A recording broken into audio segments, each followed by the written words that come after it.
네, 월가 트레이더 버니의 미국 주식 시간으로 돌아왔습니다. 최근 반등세를 이어가고 있는 시장이지만 이 안에서도 최근까지 좀 이야기가 나왔던 게 바로 시장의 바닥이 어디인가에 대한 이야기였죠. 그 부분에 대해서 시카고 현지에 계시는 버니 씨께서 시장에 대한 이야기 또 나누어 주신다고 하니까요. 오늘 준비해 주신 내용 지금 바로 만나보겠습니다. So if we think about, we're looking for a market bottom, right? We identify, we've seen a lot of stocks sell off. We see the magnitude of those declines go down. What we want to see is factors that are symptomatic of times that the market's bottomed. So one chart right here that we want to look at is the number of insider buying relative to insider selling. And what we have found is that at the bottom of the market, we found a substantial amount of insider buying going on, okay? What we see so far is some insider buying, but it's just not enough yet to be able to get these people, the corporate insiders, to be able to commit to the market. So they're still watching and anticipating, and they haven't bought a substantial amount yet relative to the times that they bought at the bottom of the market before. Now, another thing is, and maybe this kind of ties in with that a little bit, is that if we look at in the New York Stock Exchange stocks, a lot of times we talk about NASDAQ, sometimes we talk about the S&P 500. These are the New York Stock Exchange stocks, so stocks on the NYSE. The number of net new 52-week highs, okay, has gone down significantly, relatively speaking, and the new 52-week lows. So what we're doing is we're really looking for the difference between 52-week highs and 52-week lows. We just haven't gone down yet to levels that we've gone down before.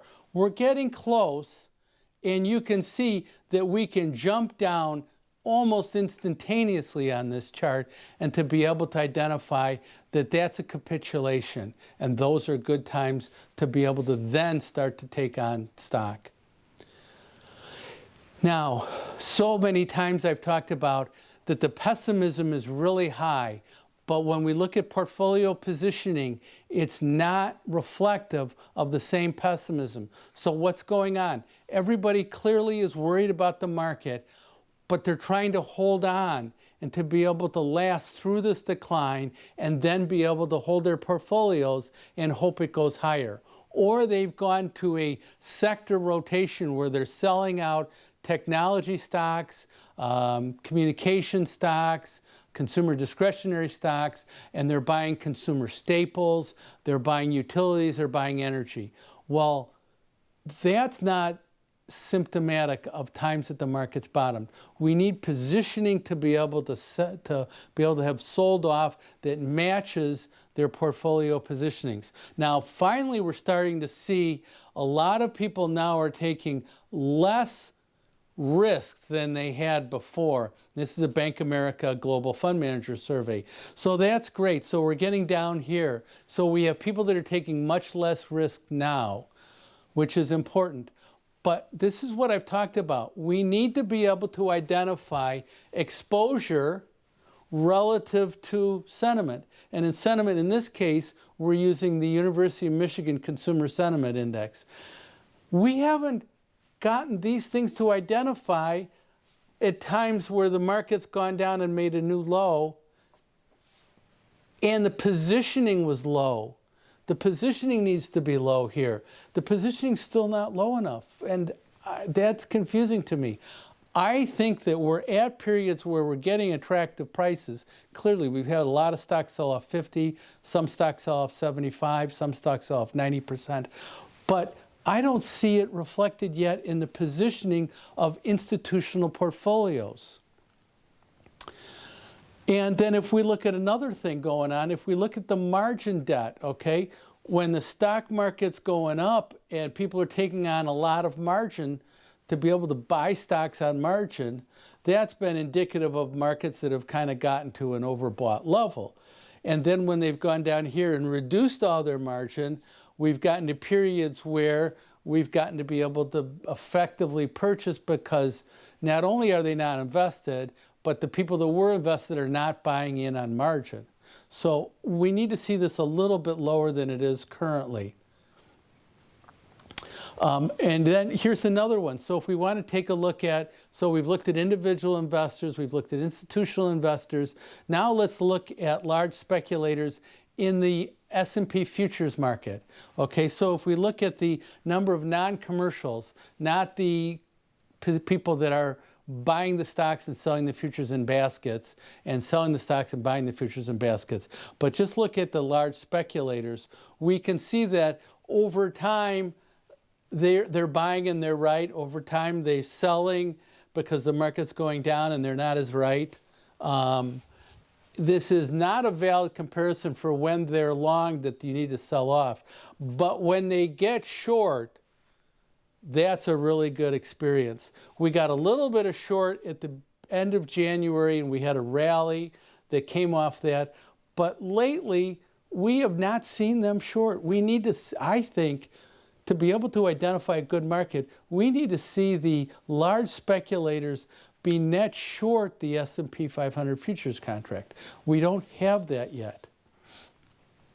And finally, here's an interesting chart, okay?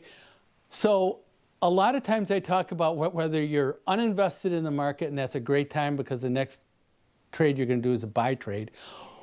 But what we've had this year so far is we've had these sectors that are going up.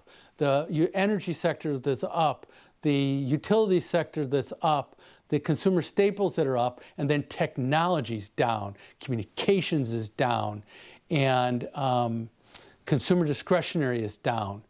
And those three sectors that are down are the ones that truly drive all great markets. The three sectors that are up, energy, utilities, and consumer staples, they don't drive long-term bull markets.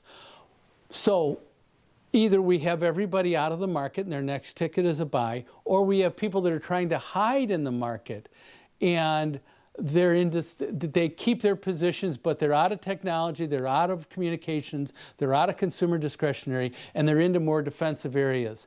Well, in a bottom of a market, even the defensive areas don't go up.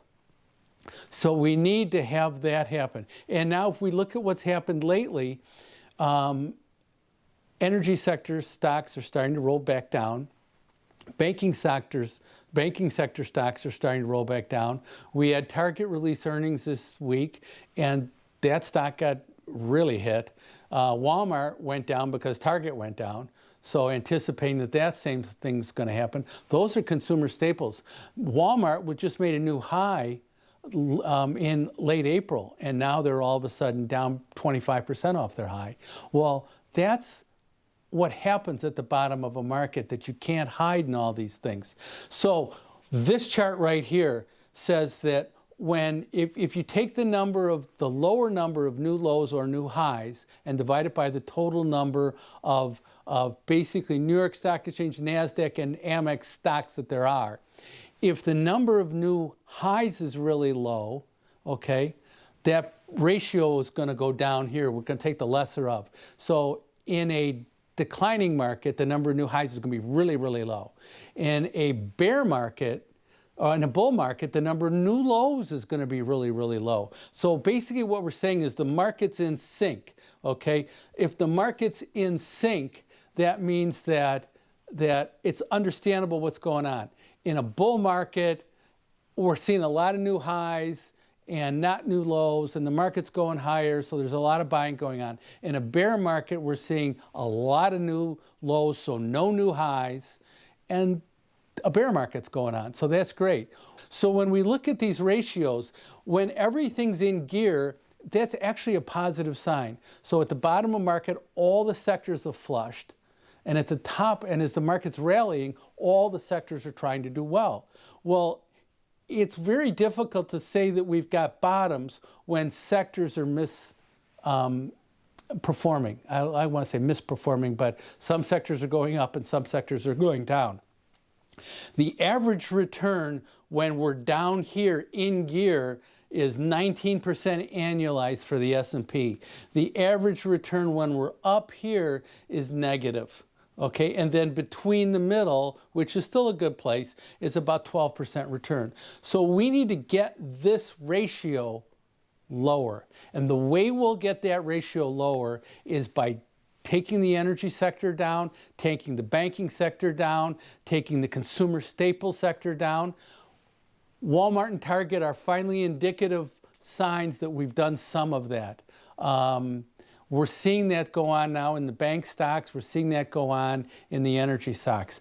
And I actually think that's a healthy situation setup to be able to identify a low, because I still think the fourth quarter, second half of this year is going to be okay, and it's going to be predominantly driven by good returns in the fourth quarter. Don't forget, we're in that mid-year election cycle, and a lot of times we have 17% sell-offs in the first half of the year, and then we rally in the second half of the year.